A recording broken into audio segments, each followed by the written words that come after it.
Bakka iddoo jirtatti nageenyi waaqayyo isiniif haa baay'atu. Kabajamtoota hordoftoota keenya akkam jirtu? Nagaa keessanii nagaa kootii waaqayyoon haa galatu. Egaa guyyaa har'aa kana barnoota bareedduu tokkoon qabadhee isiniif dhufe. Barnoota har'a qabadhee isiniif dhufes akkaataa kamiitiin suura tokko gara barreeffamaatti deebisuu akka dandeenyudha. Egaa isa dursa gara chaanaalii kanaa yeroo jalqabaatiif kan dhuftanii chaanaalii kanaa sabiskiraayib gochuudhaan maatii keenya ta'an isiniin jedha. Egaa yeroo dheeraadhaaf chaanaalii irraa badeen ture. Na of galchaan isiniin jedha. Haala intarneetii tokko tokkootiif xiqqoo yuutuubii irratti barnoota isiniif gadhiisee hin beeku.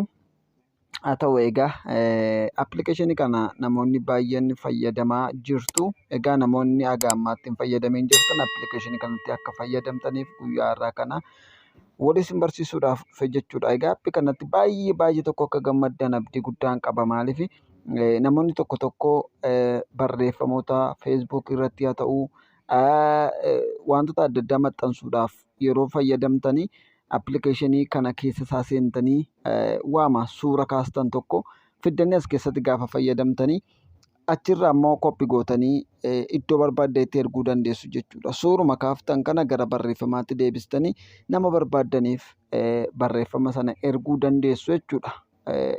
Isa booda feesbuuk irratti haa ta'u telegiraamii irratti haa ta'u waan barbaaddan poost gochuu dandeessu, namaafillee erguu dandeessu jechuudha.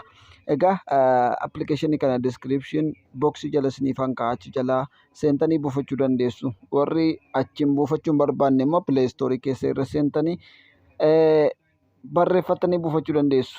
Imeej teekst jettanii yoo sarchi gootan isinii fida waan ta'eef jechuudha. Egaa kallattiimaan keessa appilikeeshinii kanaa maal akka fakkaatu waliin ilaalla, akkaataa kamiitiin akka itti fayyadamnu jechuudha. Egaa appilikeeshinii kanarraa al tokkoof ni seenna jechuudha. Appilikeeshinii kanarraa al tokkoof ni seenna. Gaafa keessa isaa seennu kunoo haala kanaan nuuf fida. Haala kanaan nuuf fida. Erga nuuf fidee booda yoo barbaanne suura kallattiidhaan amma kaafachuu dandeenya. Amma kaafachuu dandeenya jechuudha. Bakka kanatti buune waraqatarraa haa ta'u gidduutti garuu dhiifama kan barreeffamatti deebisuu danda'u harkaan kan hin barreeffamne kompiitaraan kan barreeffame yookaas barreeffama sirnaan kompiitaraan barreeffame qofa kan inni seeraan gara barreeffamaatti namaa deebisu jechuudha. Fakkeenyaaf iskiriptoodhaan harka keenyaan yoo barreessina ta'e barreeffamni sun dubbifamuuf waan danda'uuf haala kanaatiin fayyadamuu qabdu jechuudha. Egaa amma kallattiidhaan kaastu yoo ta'e bakka kana tuttu galarii keessaa fayyadamuu barbaaddu yoo ta'e immoo bakka pilaas jettu kana al tokkoof tuttu jechuudha. Bakka pilaasii kana al tokkoof tuqeen deemee isinitti agarsiisa. Ergasii booda kun filannoo lama naaf laateera. Innis kallattiidhaan kaameraa amma kaafachuudha. Lammaffaa immoo galarii koo keessa seenee suura fidachuudha jechuudha. Isaaf gara galarii keessa seeneen al tokko isinitti agarsiisa jechuudha. Isa booda ani viidiyoo yookaas suuraan kaafachuu barbaadu fakkeenyaaf iimoo jalaa kanan takka iskiriinshoot godhee kaafadhe tokko kunoo haala kanaan barreeffama kana footoo kaaseen jira jechuudha. Iskiriinshootiidha. Kunoo haala kanaatiin barreeffama sanaa qubaan irraa harkiseen qindeeffadha jechuudha. Akka walna jalaan cacaalleef fakkeenyaaf akkuma argaa jirtan kunoo haala kanaatiin wal qixxeeffachuun qabaa jechuudha. Harkisee ergan haala kanaan wal qixxeessee booda kunoo asii mallattoon raayitii jirti. Raayitii kana al tokkoof nan tuqa jechuudha. Ergasii booda kunoo akkuma argaa jirtan barreeffamni suura kaafamee dura ture kun barreeffamatti naaf deebi'ee jira jechuudha. Amma fakkeenyaaf barreeffamni kuni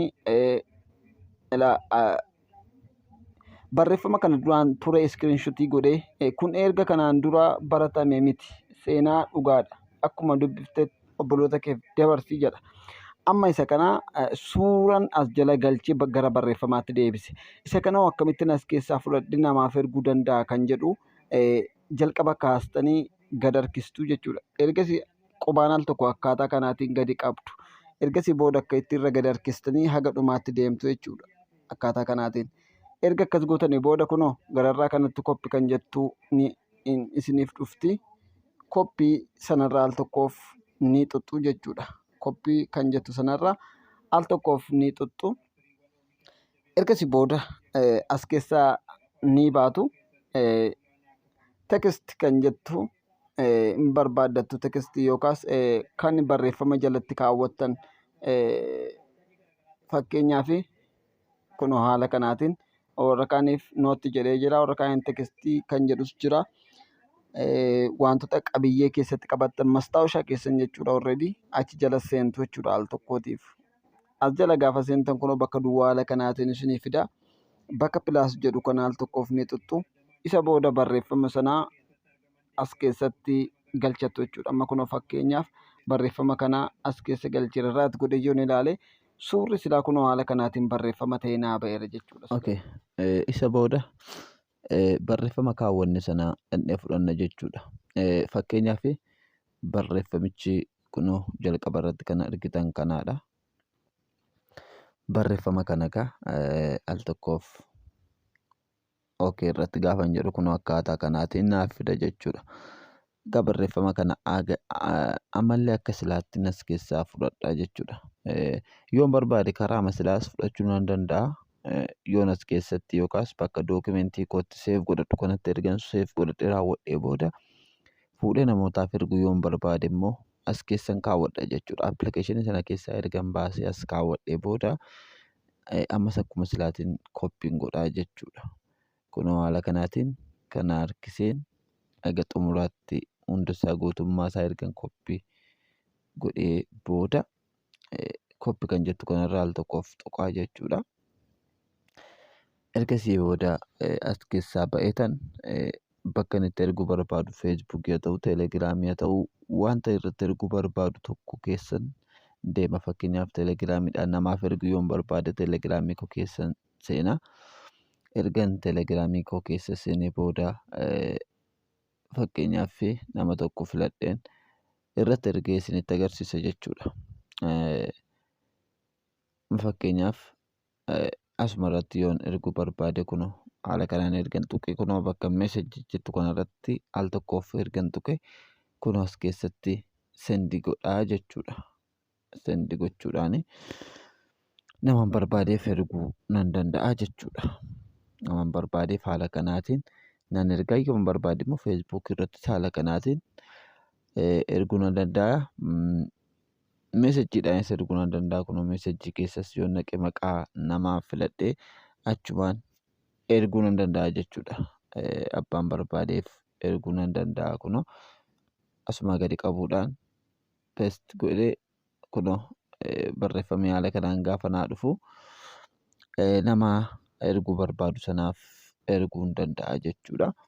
Egaa obboloota koo chaanaalii kanaaf haaraa kan taatanii barnoota kanattis kan gammaddan gara fuulduraattis barnoota asiin darbuu hordofuu kan barbaadan Naardos Tuub sabiskiraayib gochuudhaan sheer laayik koomentii naa gochuudhaan na jajjabeessaa isiniin jedha. Egaa yoo jajjabinni keessan jiraate hojii kan biraa barnoota kan biraa qabadde dhufuu hin danda'a. Jajjabinni keessan hin jiru taanaan garuu abdii kutachuu danda'a waan ta'eef jajjabinni keessanii nu biraa hin hafin isiniin jedha. Barnoota biraatiin hanga walitti deebinutti turtii gaarii.